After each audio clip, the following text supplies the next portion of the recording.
Ok. Tovandi na kombo la Yesu. Tika nzamba pambola mutu moko. Tovandi kimia. Tika nzambe apambola mutu moko. Je sais que tozu moi complication muke. Bisika bandeko baza botika makelele s'il te plaît. Je sais que tozu moi complication muke par rapport ya groupe. Le quoi na efasa ki groupe ya liboso na kosa ki groupe ami balé.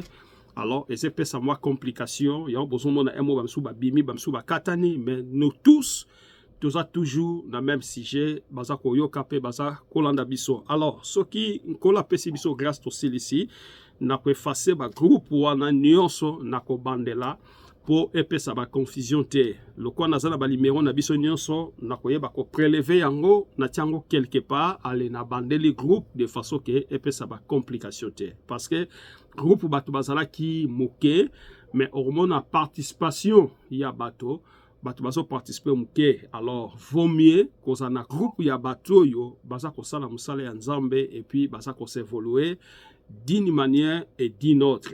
Même en États-Unis, place aux alliés, même en Afrique, même en Angola, même partout. Et si quand aux alliés dans le monde, on est là pour servir Dieu. Alors, Tikanzambe, apambola biso pour la première partie na biso. Oyo, touti ko passé, il y a prière, il y a intercession, et ça est très nécessaire et capital. Alors, sauf que, tout ça qu'on continue, bah, prédication nabiso na sous forme ya ba exhortation plus ou moins de 30 minutes à 35 minutes par la grâce de Dieu. Alors toloba ki toza na site nabiso ya YouTube, site wana eze permettre mutu nyonso a s'adhérer na kati ya site wana po e permetaka ba prédication nyonso o toza kote ya et les kaka prière na za kotia ngote mais na za kotia seulement ba prédication na kati na YouTube. Alors, on a baki s'adhérer à la chaîne nabiso ya YouTube. Soko beti Pasteur Fidèle TV officiel 2025. Pasteur soko zana biki place aux alliés on a koma yango. Pasteur Fidèle tiana e. Kotia elle a pambate tiana suka e. Pasteur Fidèle TV. TV neto komaka télévision yo komika te na v. Okomi officiel tia ba F mi balé. Officiel 2025. Wana okotikalaka koratete ba vidéo nyonso toza nango pour la prédication. Alors, toza déjà na plus de 106 vidéos. Il y a prédication o ezadi na katina YouTube na biso. Donc s'adhérer soki pendenge mama plamedi awoti ko pesa ngai ndeko moko ya mwasi dernière na biso ya famille azana Kishasa awoti ko pesa ngai ndeko ne moko basololaka ya mwasi ye passe pelaki po landaka ba prière YouTube nenga speakinga à la fin ya prière to solo nenga singa alandaka ba prière alors influence ça qui est par rapport à la vérité de façon que yepé azala adhérer à landaka biso na katina ba prédication. Bien aimé, nous savons très bien que ndenge la fois passée j'avais dit que l'église s'est passé ba moment ya turbulence. L'église s'est passé ba moment moko très délicat. Mais bato yo bazan esprit ensemble. Bato bana misu ya ba aigle. Bako bana ko comprendre que makambo eze le kalelo na l'église. Eza ba makambo ko sala mate. Mais na ba oyo baza ko tanga Bible. Ba mono que oui, Bible déjà ese elobaki. Parce que eza ne loko moko te biso to ko compléter en dehors ya Bible. Nyonso déjà ekomama pe exebanda siko kozwa moment na yango na époque biso tozako vivre. Moi-même j'étais quelque part lorsque je suis dans les États-Unis, un ami comme ça bon andako yokanga zaki na posa na ya quand même tozala ensemble. Na sala une année na kat église wana. Au départ, c'était très bon, mais après cela, j'ai commencé à voir des choses moko boye, ils un peu très louches, très compliquées. Mutazo pe ki sabatu bako sa prière ya Nzambe ya Abraham te ya Isaac te ya Jacob te. abi alali na butu azomona ke nzambe azopekisa bien aimé tandenge mutu abanda kobima na pensée ya nzambe c'est-à-dire bato soko bana misu bazana matoi bakomi ko comprendre que awa sikoyo ba makambo moko bo elingi ebanda ko salama bien aimé on est là non pour servir des personnes, on est là seulement pour la gloire de Dieu. D'autres choses je ne peux jamais parler. O memi batu na kati ya voiture na yo bokomi place bazoteka ba sans alcool yo koti na bandimi bosombi ba sans alcool bokomi komela bien aimé la discrétion eza eloko moza très nécessaire. Pourtant ozomela ba sans alcool c'est-à-dire que omela pas alcool o bandaka pe komela ba alcool malembe muta bandaka ninge wana. Ce n'est pas si un homme de Dieu moko peut-être ayebani en dehors ya papa na yeba tikela ye musala ayena ministère à peine même akuti déjà locaux déjà si basala ya zui abandi ko travailler yango akepe sa publicité babenga pe sa publicité ya sans alcool pour na confilesser ba chrétien yo pe olandi ke fulano kutu parce que na télévision bien aimé la télévision ne fait absolument rien parce que tant yeso akoya ce n'est pas que bato balika na ba télévision ni ba kota lola te ko kota lola eza ko se dépendre la qualité ya chrétien. L'influence te na grandeur ya mutu te ke ayeba na te mutu ko yeba pe ayeba na mesa pengwa. Le problème eza zala na communion na yo fraternel na nzambe na yo o eza utile ya wana. Tout biloko nyonso ce sont des présenteries mondaines, ça passera bien aimé. Et l'influence lelo eza ko ça dit l'influence eza moko ya ba intimidation chrétienne. O batul baza intimider. Les lois on a l'église bien aimé. Voilà pourquoi que par la grâce de Dieu, nous voulons faire l'œuvre de Dieu autrement, selon les apôtres. Faire l'œuvre de Dieu selon les modèles. Oyo, bandeko laksa même Moïse, ne na koko conduit bana Israël. Na lingos la chrétien ya sentiment te, chrétien ya ben instrument te. Parce que sur aucune église ben instrument ze beta ba dansi batiaka banini batiaka na pekisi yangote, eza bon. Eza na Bible ben sima fu eyembela nzambe kumisa nzambe ekeyembela nzambe à travers batunde nde bako bouger yango esala mouvement instrument yango mo ekoko beta te so batu bazate. C'est-à-dire que dans l'œuvre de Dieu c'est l'homme et l'auteur. Il y a nyonso eza na kati na église. Voilà pourquoi que nous avons parlé la fois passée, dimanche passé, sur la loi du cœur. Dans la loi du cœur, j'avais essayé de parler que Bible eza kotia accent na ba vie na biso nde lokola ezali central motema ya makambo nyonso oyo biso tokoki kosala na se na moi oyo. Parce que motema nde eza source ya bénédiction et motema pe ekoza source ya malédiction pour na vie na yo. Parce qu'il y a des choses soit ko recourir na nzambe et soit ko lâcher nzambe, c'est-à-dire ozongi na kati na mokili. Mais Bible lobi lika lobi moto oyo aza likolo na shari tango aza kokende mbango shari eza oyo ememaka batiaka ndeti bangombe bakamati kilo mosusu batie na sima eza kobenda eloko eza kotambola c'est ça la shari babi ke mutu oyo aza kotamboza shari wana soki atali na sima par rapport ya vitesse oyo aza nango o vitesse eza ko symboliser biso étant tant ya vie chrétien oyo sali peut-être 3 ans 5 ans 10 ans 15 ans mais tango tali makambu oyo yo tiki na sima Bible lobi au perdre sens na yo pe au perdre équilibre oyo zalaki nango. Voilà pourquoi nous sommes là pour servir Dieu. Kozo sali la nzambe na ba intérêt te ke pona koma millionnaire, na koma milliardaire, na koma soki nani songolo pona zwa libala, pote na zwa mbongo, pote na sala nite. Nous sommes là pour servir Dieu. Et Bible lobi moto azo sali la nzambe, nzamba koyeba ko batela ye. Na libota na ye, na famille na ye, pe nzamba koyeba ko benir ye. Donc, bénédiction nzambe ezia par rapport ya obéissance ya nzambe. Tango mutazo banga nzambe, nde mutazo kutana na ba promesse. O nzamba prometa na Bible. La promesse ezaka uniquement pour la Israélité. Et la promesse aussi pour les nations. Et tozungolu na nzia na Yesu Masia. Nebiso tozungolu tokomi bato yo pe bakomi ko bénéficier na babiloko ezaki pona bana Israël. Bien aimé, nalingi na ibisa moto moko atongwa lelo.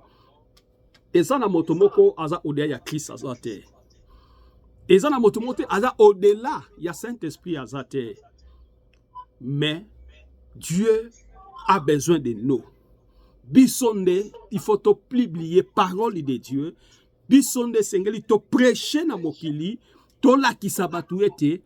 Nous avons un Dieu, Nzambe azana vipe azana bomoi, penzamba aza au-delà ya baposa na biso, au-delà ya nyoso biso tokoki koluka. Alors, nous avons parlé aussi na tolobela kiango na Proverbe chapitre 4 verset 23. Tobaki garde ton cœur plus que toute autre chose. Balobi to bomba oyo eza motema na biso koleka biloko nyonso. Pambate car de lui dépend la source de la vie. Nanzela na yangonde source ya vie. Tozo zwa bomoi, tozo zwa oyo nyonso, toza nango posa liboso na Nzambe tata. Bien-aimé, moto oyo aza komi batela, moto oyo aza komi protéger, azo bomba motema ne malamu. Aza kopesa kimia liboso motema na ye. Parce que yondo faut pesa kimia liboso motema na yo. Pourquoi na bi yo pesa kimia liboso motema na yo? Parce que yondo zo diriger motema. Motema, c'est-à-dire yondo zo ko penser. Tant yo zo penser, tant yo zo ko mona, c'est-à-dire que nyon so eze que vanda na centrale ya motema et par après ce qui est tondi, ndesko motema abandi ko diriger yo par rapport na ba sentiment oyo baki ko accumuler. Oyebaki ko bomba tango molai na kati na vie na yo. Bien aimé, eloko mabe ba bomba yango te. Batelemela kango pe balongola yango pe basokola yango. Mais batika bagardaka eloko eza malamu, o eza ko promettre lobi eza vie pe eza bomoi selon Proverbe chapitre 4 23. Garde ton cœur plus que toute autre chose. Ndenge na tradition ya Louis II balobi. Bomba motema na yo koleka biloko nyonso. Koleka biloko nyonso parce que nanzila na ngonde eza na source o eza mema biso na bomoi. Motema nde ebebisaka vie ya moto. Tana zo ba motema eza pena motema te eza ne mpense oyo muto azokanisa ekenda kovanda na kati na motema. Eni tango evandi etondi eyasu ne sikate ne esala ke ebimi ba réaction nango sikoyo ekomi ko se manifester na kati na nzoto.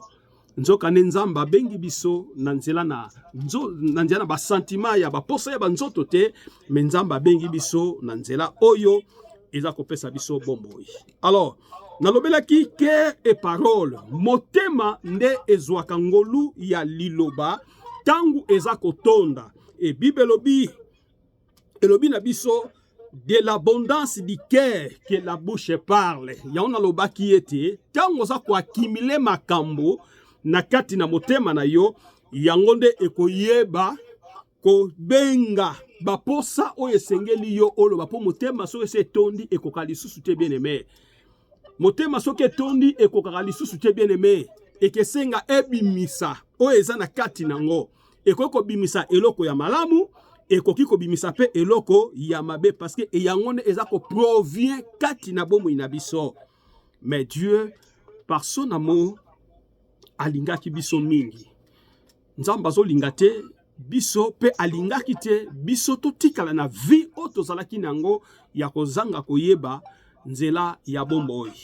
Mais Nzamba sali biso ngolupa sali biso grâce nde tosa oyo tozali lelo yonanga. Matthieu chapitre 22 verset 37 Bible obi amour de Dieu tu aimeras le Seigneur okoyeba kolinga Nzambe na yo mobimba de tout ton cœur toujours c'est-à-dire bazo parler sur le cœur okoyeba kolinga Nzambe na yo na motema na yo mobimba bien aimé tala yo na munoko na yo obimisaka makambo mosusu ya kolinga na bouche na yo eza ko prononcer makambo malamu mais nzoka nde motema na yo eza na ba pièce mosusu o ba benga eza ba pièce moko a retarder o soko bimisi batu bakondima te ke yo za chrétien batu bakondima te ko za mosali na Nzambe batu bakondima te ke yo no vandaka na ba ya église o tozo kende bien aimé pona hypocrisie te tozo kende po to changer tozo kende poto bongwana bien aimé ezata ya blague te ezata ba vanti te ezata ke nasaka ba vanti moko songolo pakala te bien aimé ezata na ke kopesa bomo inanga bobimba de façon que Christ atambusanga ndenge balobi tu aimeras le Seigneur ton Dieu. Dans Matthieu chapitre 22 à 37, okolinga nzambe na yo na motema na yo mobimba et de toute ton âme pe bolingo oyo emona nakate. C'est-à-dire nazolinga nzambe d'une manière spirituelle parce que je crois que Dieu il n'est pas un homme. Ndenge nombre lobi na biso, il n'est pas un homme ni un fils de l'homme, mais il est un esprit bien-aimé. Et Dieu qui n'a pas croire na ye, azanzambo azamotute, mais c'est un esprit.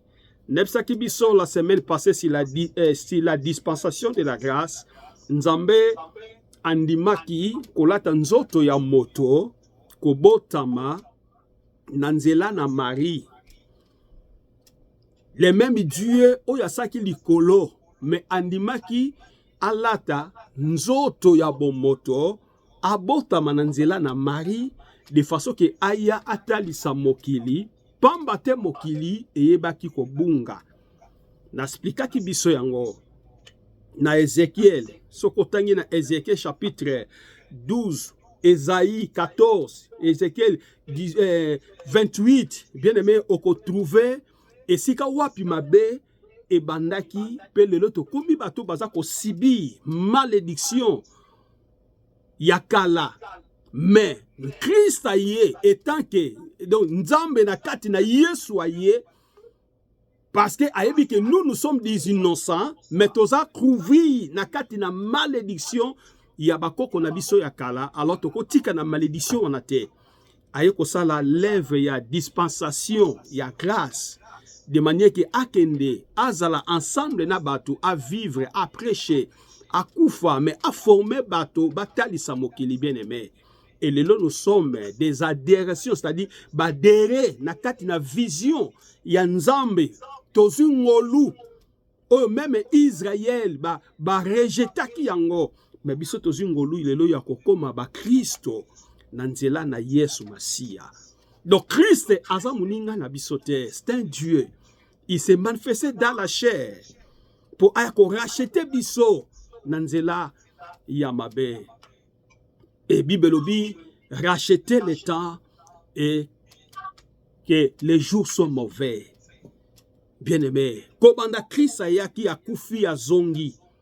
Abi Père, je remets mon esprit entre tes mains. Kobanda kaka prononciation ya croix ya Christ. Makamonioso ebongwana pe échangea bien aimé.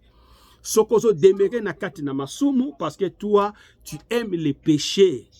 Lisumu eza trace na bisote, eza nzela na bisote bien aimé. Changer destination na yo na kati na tongwa lelo ya koyeba ko servir nzambe comme la Bible dit, tu aimeras le Seigneur ton Dieu de tout ton cœur, de toute ton âme et de toute ta pensée. Makanisi na yo nyonso chaque jour. Na bomo ina yo na kati na vie, pense-toi de la mort et la résurrection de Christ nde yo zingolo. Nanzela nango sozo penser chaque jour na kati na vie na yo et Dieu est capable ya koyeba ko transformer votre vie et comme vie moko mystique et comme vie moko modèle et comme vie oyo batu baza ko envier et comme vie oyo za ko seplisa bato. Nazana posana vivre vie on de quoi vivre kaka. Nazana posana comme ne tapon de quoi comme ka. Bien aimé, kisi ya mutuana eza lo sambo na vie ya sanctification parce que il aime son Dieu. Nazoe bisayu étant que disciple na tongwa lelo, étant que moi aussi je suis disciple. Nazoe bisayu eza na vie oya malamute et le qui vit chrétien. Et puis dans le baki tango mutazo demere liboso na nzambe motema ya mutuana ekomaka ya sika achangeaka mode de vie caractère na ye nde na koza liboso na bato ndenge na koki koloba même langage na ye eza ba langage oyo ya mbeli te ndenge tobengaka eza te ke mutatuni yo réponse moko so yo zongi seli déjà ta 8 c'est-à-dire que oyo toucher motema na ye par rapport na langage yo zongi si mo Christ aza mwinda bien-aimé mo Christ aza un exemplaire bien-aimé mais tela lelo toza ba exemplaire te to komi kozala bato yo baza kotindika bato mosika na Christ kutu boya te place oyo biso toza to sambela bino bokota place wana te bien-aimé oyebi mabunga combien oza komema tango nyonso ozo kimisa bato na kati na l'église oza kolongolisa bato na présence na Nzambe par rapport ya comportement na yo par rapport ya ba langage na yo par rapport ya makambo yo salaka na nkuku bato baza komona yo mais bayebi ke yo za mo Kristo bien-aimé mo Kristo a changeaka pe abongwanaka Ézéchiel alobaki yango na Ézéchiel chapitre 36 verset 26 je vous donnerai un cœur nouveau nakopesa bino motema ya sika et je mettrai en vous un esprit nouveau tangu motema komi ya malamu molimo pe molimo santu akoma ko environner liboso na yo liboso motema na yo makambo nyonso échangeaka c'est-à-dire ozo raisonner lokola bato nyonso te parce que ozo vivre na kati na grâce pozo vivre na kati na ngolo na Nzambe tata et moto oyo nyonso a se confier ke pa na Nzambe c'est-à-dire confiance en Dieu moto apesa la confiance et pa na Nzambe bien-aimé azalaka jamais déçu tanga yango na Proverbe chapitre 3 verset 5 confie-toi à l'Éternel de tout ton cœur motema no mobimba mi se confier et pa na Nzambe so se confier pa na Nzambe bien-aimé nazo biso makamsu na koko témoignango liboso na YouTube te bien-aimé Nzambo toza ko salela azana bomoi pe aza vivant na vie eza na seplaka koloba ba témoignage ba makambo Nzamba salelinga tout au long ya bo jeunesse nanga tiko koma ndele tozo koma pe batata Nzamba sali ebele même papa mama botinga akotikalaka ko salelanga o Nzamba salelinga te ezate ke soki osombela kinga bakaye osombela kinga uniforme olesa kingai na bela ko memenga na hôpitali tu es merveilleux plus que mon Dieu non non mon père ma mère non Nzamba za au-delà de vous Nzamba za au-delà na bino Nzamba sali ya minene oyo abateli a protéger a komisi a longoli na ba difficulté a longoli na ba place moko donc incroyable et si ka mususu mine ezali bokaka sango mine eza oniati place wana mais mine touché te bien-aimé oh mine soki ebeti yo niati place wana ebeti bien-aimé e kataka mutu loketo ke mopanzi mutu eke mopanzi muta pazani biteni mais biso to leka babiloko wana place wana ba mine ezali batu ba comprendre to traverser bisika na ndenge ni bien-aimé ba guerre n'Angola biso to participer tanga ba guerre n'Angola on est à côté bien-aimé na 3h du matin il fait très sombre dans la nuit et masasi na masasi ozomona place yoko kenete place ko bimate na kati na ba mine na diamant bayebi na kata balunda mais bien-aimé Dieu nous a gardés et Dieu nous a protégés mais ça na batu ba kufi lokola ba niama lokola ba Thompson bien-aimé mais Nzamba za ko batela biso voilà pourquoi que j'ai dit qu'il y a des choses des témoignages bien-aimés et personne ne peut les faire si ce n'est que Dieu voilà pourquoi Bible obi moto za ko se confier et pas ina Nzambe bien-aimé motema ne mobimba et Dieu ne peut jamais lui laisser Nzamba koko tika yete ya ko lelaka soki vina yo evandika na kolela lela vina yo changement zate bien-aimé changer modèle musu changer forme musu bien-aimé ya kolukelongi na Nzambe changer makambo ebele zwa repos ya vina yo zwa temps ya ko discerner votre vie comment ma vie ne change jamais comment les choses au komi désespéré na vie mais yo za na vie mo komi désespéré na vie parce que ozomona elikia ezali susute mais na tongwa lelo na yebisi mutu moko nebsi ndeko moko même si ozo passa mal eloko yo makanisi na yo ya liboso de tinda o sala eza ouverture ya makambo nyonso avi na yo. Nzambe ntango avisitaka moto na moment ya faiblesse. Nzambe avisitaka moto, eza basekret nzambe. Nzambe avisitaka moto na moment ya faiblesse. Na moment ozo senti pena que comme incapable, c'est le moment et Dieu va te visiter si vous avez la foi, comme Proverbe dit dans le livre de Proverbes 3, verset 5, confie-toi à l'Éternel de tout ton cœur. Et par là que Dieu va commencer à opérer des miracles dans votre vie. Nzambe aza source ya vie. Nzambe aza source ya vie. Na Proverbe chapitre 23, aza source ya vie. Pambate, na nzela na nzambe, ne nzambe azo pesa biso bomoi. Na nzela na nzambe, nzambe azo longola maladi liboso ya famille na yo. Na nzela na nzambe, nzambe azo longola même ba opération. Na nzela na nzambe, nzambe azo longola makambo yo ekoki koleko na mutu. Mais Dieu enlève. Nzambe longoli difficulté moko songolo. Nzamba longoli eloko moko songolo sans que misu na yo ya bomoto emona. Nzamba longoli yango. Voilà pourquoi que Nzamba zaka gardien na biso, même si nous dormons, même si tu s'es réveillé, il y a des choses que Dieu peut te montrer, mais il y a des choses, c'est les cachets de Dieu. Voilà pourquoi nazoye bisayo Nzambo zo salela, Nzamba zo bundela yo ba makambo yo so monate. Nzambo aza coopérer ba miracle au mystère monate. À moins que Nzamba lingike ala kisayo ata moko ya pamba. Ala kisayo ata d'une manière ne Bible bi que Nzamba lobaka tantôt d'une manière d'une autre dans un langage court, et Dieu peut te visiter même à travers mutu ya parole mo ya langage moko, et Dieu change directement position na ye. Alors c'est alors là que tu peux avoir le discernement des esprits pour comprendre que ça c'est la parole de Dieu, et ça cette révélation est uniquement pour la vie nanga. Je dois suivre ce que j'ai vu dans cette révélation, et par là que la porte sera ouverte pour ta vie. Naza ko encourager na tongwa lelo ozana nzambe. Ozana nzambe oza capable osala makambo minene. Kosala makambo minene ezateka ke po ya poto. Ezateka ke po yo vivre ce que wapite. Bien aimé, na biso ba secret muso ezana poto awa. Yo mo peso ko vendre ba former que na vivre na carte Afrique. Okoloba ndengwa. Poto ya lokola bato ezo vivre parce que il y a des poteaux, bien aimé. Ezana ba poto lokola ba États-Unis, eza place mibeko mboka, c'est-à-dire ba mibeko ba mboka et vanda muto zo vivre aux États-Unis, mais oza ko vivre ozo mibatela. Ozo ko mibatela parce que loi eza likolo ya mutu nyonso, bien aimé. Yemo mutasali loi, mais loi komi likolo ya vie na bien aimé. Nde biso za na ko sala 2 mois 3 mois na kenda na ndaka mutu te, na bimaka pe na balabala te, na uti musana ina va na ndaku nanga, butu ekoti nga na ndaku, butu ba na bimi na ke musala, bien aimé.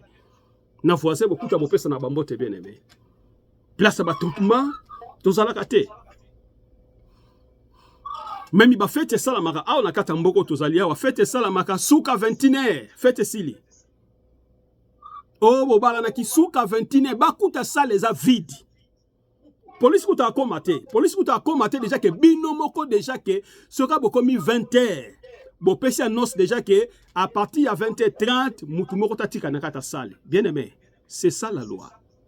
Bakuti yo okole mutu ne lamba. Bien aimé. Batuka oba atambola ba camion bakobenga la police.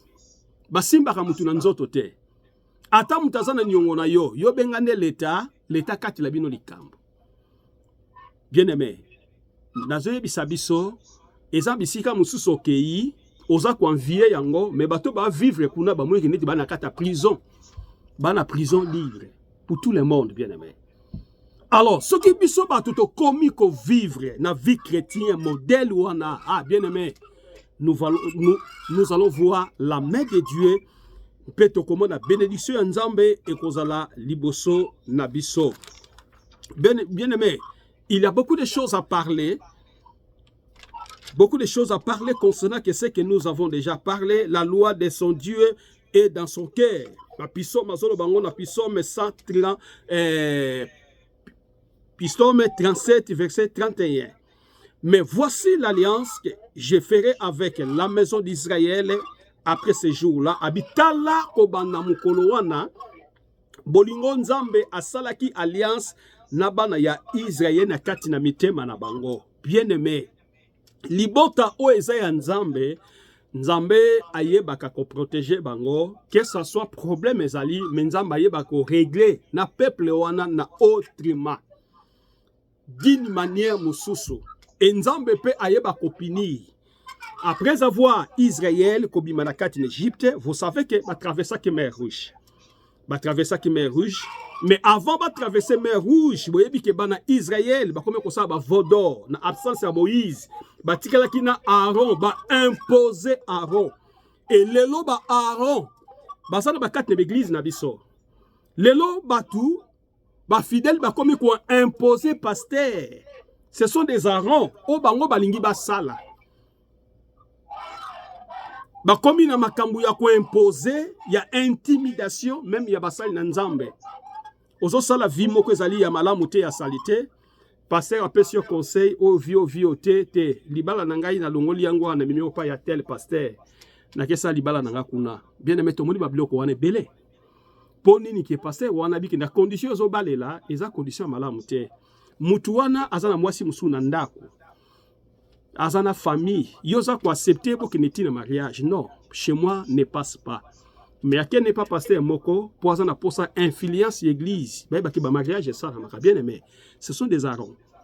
Donc bandimbi ba komi ko imposer ba sali na nzambe ba kambo yo eza malamu te. Bien aimé, nous sommes dans l'état où j'ai dit nous allons faire beaucoup d'attention na bata nyonso na ba circonstances nyonso o to ko vivre na kati na ba réaction na biso.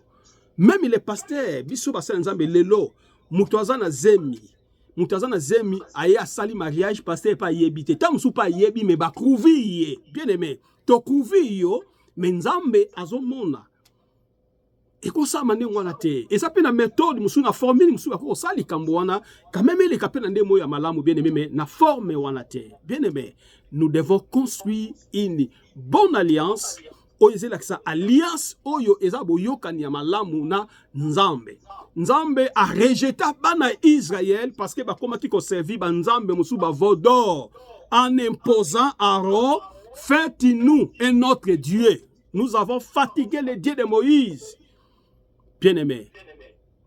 To fatigué na nzambe ya Moïse et nous voulons que salela biso nzambe mususu. Aaron asalaki yango ya bien-aimé. Mais Aaron elle était accompagnée dans la mission, il y a service, na Moïse. Bien-aimé, Nzambaza capable de kolo ya nyoso. Et Nzambaza capable de changer. Et loko ye koki kosala, et loko ya malamu pour nabiso. La loi dit que c'est une loi divine. Loi oyo, eza na kata motema nabiso, ezaka loi oyo ya bomoto te, ya chair te, ya nzoto te. Mais ezaka loi oyo ekomami. Ce sont des commandements divins. Et comment mi katina mitema na biso, ça peut se manifester d'une manière physique. Batu bazomona ke osa changer au bongoli motema, mais dans la concentration de la pensée de Dieu, eloko wana ezalaka eloko oyo ezaba désir, eza intérieur katina biso bien-aimé. Voilà pourquoi ce matin bien-aimé, je veux que tu sois un modèle en parole, en acte et en action. Ozala moto yo mbongwana ya Yesu Masia eza na kati na vina yo. Nga nazoyeba période moko boye bana ba senga ike état de santé ya bana eza malamu te sengeli bakende na bango pa ya prophétesse moko bo songolo mpakala to ba ke pa prophétesse wana pe nga bibo bo pesa nga téléphone to solo la. Tant to solo la prophétesse wana azo senga ngai po sa ba prier pour na bana azo senga offrande. Bien-aimé, assez une offrande pour asaba prière pour Nabana. Je l'ai dit. Oyo senga na opesa yo, mais ezala malamu te. Musala nzambo nzamba pesi biso grâce o pesi biso fele. Ce n'est pas que yom to bikisa, be yom to prier pour na mwana bikite. Eza nzambe. Nzambe nde. Soka lingi le vouloir le faire, il peut le faire. Bien-aimé, voilà. Donc lelo makambo et comme oyo tu peux faire un bon travail par l'amour, par la grâce de Dieu. Et Dieu ayebi comment il peut te donner akoki kopambola yo na nzela pe ya mutu wana ou na nzela ya mutu mosusu. Nzambe akopambola yo d'une manière d'une autre. Mutu wana akoza pe reconnaissant soki lelo na biki santé komi malamo na nzela ya mosali na Nzambe wana ako préparer le malamu ya pesi yo. Il faut accepter yango parce que tu n'as pas demandé. Mais ce n'est pas que yo fixé prix na yo. Non, bien aimé. Voilà pourquoi que j'ai dit qu'il y a des choses qui se passent aujourd'hui dans nos églises, des choses qui ne sont pas bien. Et ça, n'habite que dans l'église, mais il y a des églises. Voilà pourquoi que nous avons choisi de servir Dieu et de contempler sa merveille. Et le seul Dieu, il sait de quoi il peut faire de nous. Dans la loi dit que Nabi est la loi divine, est composée de deux choses. D'abord, la première chose, c'est les pensées et les intentions. Et ça, pensée et ça, intention. Et deuxième, les désirs ou les intérieurs. Quand Nabiloko mi bale wana si la loi dit que les pensées et les intentions. Et deuxième, les désirs intérieurs. Baposa ou eza yakati. Nde eza ko centraliser ba vie na biso mobimba onzamba za nango posa ya changement na katina bomo ina biso. Selon la Bible, la réflexion intérieure eza ko façonner biso devant ya ba action oyo ezali yako batama katina biso na katina mitema na biso yako batama. Donc mutema nde azokoma central ya nyonso bien aimé. Nazolinga comprendre le comment qu'on a tongwa lelo bien aimé. Nazolinga o servi Nzambe autrement. O sela Nzambe ne batumsu bazo salate. O sela Nzambe na dimension oyo bandi c'est-à-dire o bandi kokota o sala c'est-à-dire ki Nzamba bando memayo na ba couloir mususu nde o comprendre ba réalité ya Nzambe. Ndo comprendre na solo bien aimé Nzambo na zolo bela lelo dimanche lelo sikoyo. Aza Nzambo aza na bomoi. Aza capable di kolona nyonso. Elo me ko lekela Nzambe te. Yo eko lekela yo, eko lekela nga me Nzambe te. Taso eloko yo eko lekela nga me Nzambe aza solution nango. Kuta zo banande ko za solution nango. C'est-à-dire pas Nzambe. Dara ke Nzambe azo gérer le monde. Azo gérer ba pays. Azo gérer nyonso. Ya salia. Nyonso zaye. Il peut te dire maintenant à renfermer à sangisango et sangani bien aimé. C'est pas la gloire de Dieu. Et c'est Dieu que nous avons besoin de lui rendre hommage. De lui de respecter. Respecter même ses écritures, sa parole. Ses inspirations bien aimées. À travers Bomo Nabiso aussi la loi dit que par l'abondance, dit que la bouche parle. Et ce matin, que votre cœur change au nom de Jésus. Que votre pensée change au nom de Jésus. Que tes actions changent au nom de Jésus. Tes réactions changent au nom de Jésus. Prendre l'autorité de te décider en vous, ton cœur. C'est toi qui a le pouvoir de dire à ton cœur, mon thème a changé. Oyote, nalingi oyote, mon thème oyote. Nangi mon thème oyo, et okalukunya te. Mon thème oyo a convié batote. Mon thème oyo a kobuake la moto maladi te. Mon thème oyo ya kosala moninga mabete te. Bien aimé, waneza mon thème ya Nzambe te. Waneza mon thème ya batu ya misala mabe bien aimé. C'est pela na lipamboli ya moninga parce que toi aussi tu as ton temps. C'est pela ne loko ya moninga mais convier yango te tu as bien investi. Oui, c'est ça bien aimé. C'est bon pour encourager les autres. Mais comment faiblesse pour na yote tango ko zonga eloko wana sengela ki ngande na zala na yango ngande na lata yango bien aimé okotikala ka ko zo yango te parce que tu es un mauvais cœur et Dieu ne peut jamais te donner ça. Bien aimé. Soki yo lingi osepene loka muninga na manière, na bonne manière, et Dieu aussi capable ya kopesa au-delà ya eloko oyo yo posepeli nango parce que oza na vie nzambe aza na bomoi. J'ai beaucoup de témoignages bien aimés ya koyebisa bino ce que j'ai passé même na mboka na biso na Angola. Tu ne croiras jamais bien aimé, mais tu diras seulement que Dieu est vivant. Un jour nazoteka na São Paulo wana. Quand on teka na São Paulo, to komi na porte no koma mimba 5h du matin. Quand to komi ba 5h30, pona bibisa biloko na dépôt, ndeko moko boye aye kobenga nga. Abenga bi pasteur, yo pasteur fidèle, nga lobi oui, abi non. Naza biloko moko balobi na oteklaka yo. Ngabi biloko ni na era boye. Abi te, kobanga no te, ezabna biloko batindinga babisinga na otekela yo. Bien aimé. Ngabi bo ça va ya na biloko na mona. Bien aimé, ndeko na amemi gîte ya bande rouge. Ya plein ya ba chargeur na ba calcador. Plein bien aimé. Abisinga mususu ezali. Na vandi na tali gîte bien aimé. Na bangi gîte ya munene bien aimé ba memi yango 2 personnes ba koki yango tiba yango na mesa na nga bien aimé na 5h30. Abisinga bike biloko babika to teklaka yo. Bien aimé, na zwangolu na bi bon, bo bezo sumu susu wana. Ba sumu susu ndambo wana ba ye nango. Bien aimé, na tongo tong na lamuki na bondeli avant na bima un esprit me parlait. Un esprit me parlait singa ko maboko pambate tia mbongo na poche no ya bien. Natali siko ke mboni no na poche na ke nangola na ba 5h30 ko bima ezaka risque pour na babandi. Na bato ba kolokaka bato. Mais kola zo bisanga ke minado na koti na bimi esprit singa zonga zwa mbongo. Bien aimé na zwa mbongo nde place na kenda na kuta na miracle wana.